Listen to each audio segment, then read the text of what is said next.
Hi, it's Tina. Today I'm going to make a Scottish stew. At least that's what I'm calling it. It's a recipe that I just wrote. Remember I said I was making a Celtic cookbook? Here's a brand new one today. So what I'm going to do is make it in the Instant Pot, of course. If you don't have an Instant Pot, you can either make this in a crock pot or you can just do it in a big Dutch oven on the stove. Great big pot.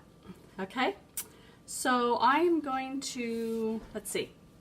Someone asked if I just do a list of ingredients. So what you're going to need for this is potatoes, turnips, parsnips, butternut squash, broccoli, lentils, mushroom powder, minced garlic, onion powder, pepper, some sort of salt substitute, water of course, parsley, and nutritional yeast. Okay? So, got that out of the way. So what I'm going to put in here to start, I have taken 2 medium turnips and I've diced them up, peeled and diced. Now, dropped one, you didn't see that, that kind of fell off camera, but so long as you drop something, you've given your offering to the kitchen gods, and then your food will taste wonderful. You have to do some sort of offering to the kitchen gods. Now what I've done is I've peeled and diced up some butternut squash. And this is probably about half of a medium one. These were actually tiny little butternut squash that we really attempted to grow in our garden, and that's as big as they got. But I grew these myself. So here they are, and those are going in. And then I've taken 2 parsnips and I've just washed them and then sliced them. And I've got 1 broccoli crown and I've just cut that up. And then I've got 4 really small potatoes, what I call small potatoes. You could use 2 medium potatoes. And I'm just going to cut these up.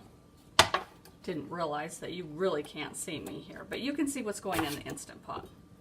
So I am just cutting these into 4ths, about yay big. Because I want them to really hold together. This one's slightly bigger, so I did it in 6ths. So you want your cubes about so big. If you cut your potatoes really small, then you often end up with just mush, which is fine. It just kind of thickens the soup.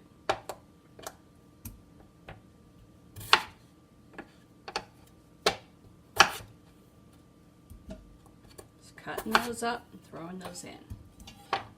All right, now I've got 2 tablespoons of minced garlic.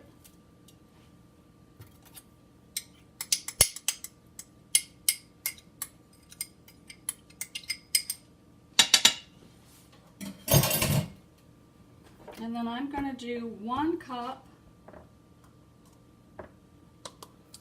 of the green lentils. See those?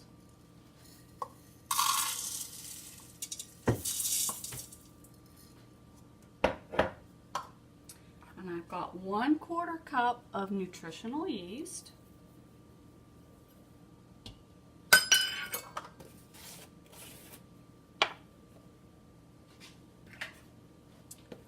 2 tablespoons of onion powder.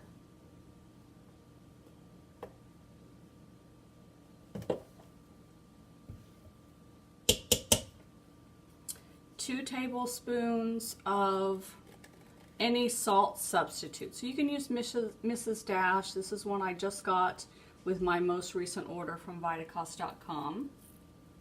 And it seems to be doing all right. It's very similar to the spices I use a lot at home. I've got chili powder, garlic, onion, bell pepper, all of that. Now what I did is I found some dried mushrooms in the produce section of my grocery store, which was Walmart in this case. And I just ground these up in my small little NutriBullet for a mushroom powder. And I'm gonna do, once I get that lid off, 2 tablespoons of that mushroom powder. And that's a way for me to hide the mushrooms in the soup without my daughter finding them and giving them to her dad. Because mushrooms give us vitamin D as well as other really nice nutrients. Okay, and then I've got 1 tablespoon of parsley, and this is just some from my garden that I dried in my oven. I did it for about an hour at 200 degrees and just dried the flakes up and then crumbled them. Dried parsley and pepper. And I'm going to do about a half a teaspoon of black pepper. Okay, and then that's what we've got. I haven't put any water in it yet. So I'm going to take and put enough water to just barely cover everything.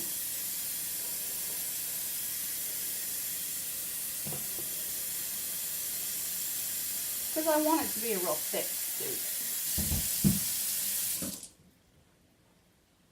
Okay, just covered everything. And I'm going to give it a good stir before I put it back in.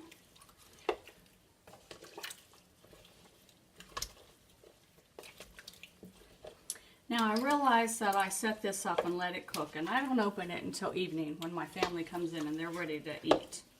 If you want to see a picture of the finished product, I always post those on my Facebook page. And that Facebook page is called Tina Turner Plant-Based Recipes. So you can look for me, and that way you can see what the finished dishes look like. Always check your seal, make sure it's in where it's supposed to be, make sure nothing's hindering your little vents, set it to closed, and then I'm just going to hit the manual button, and I'm going to do 15 minutes. 15 minutes should be enough for the hardest vegetable in there is going to be my potatoes and my squash and turnips. So I would say 15 minutes should be enough for those. All right. If you have any questions, let me know. This is going to be a good old Scottish stew. Have a good day.